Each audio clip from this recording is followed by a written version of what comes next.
Hello, my name is Christian McCollum, and this is my kitchen timer code. Here we have the start. As you can see, the intervals are within 5,000 seconds, 5 seconds, or 5,000 milliseconds.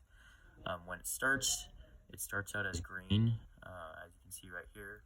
After 5 seconds, after you push the button, it goes to yellow, which is the mix of reds and greens, and then once it finishes another 5 seconds, it'll turn red. And I should also note that you can also press the button again, and that'll reset the timer and make it green again. And then after it's 5 seconds for red, it'll play my song, which is "Never Gonna Give You Up" by Rick Astley. Here it is. All right, so here it is.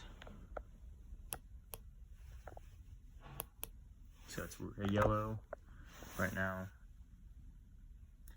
then it's red.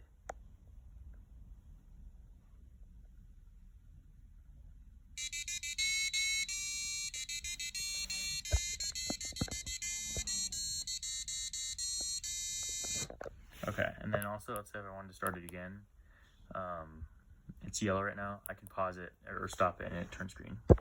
Thank you very much.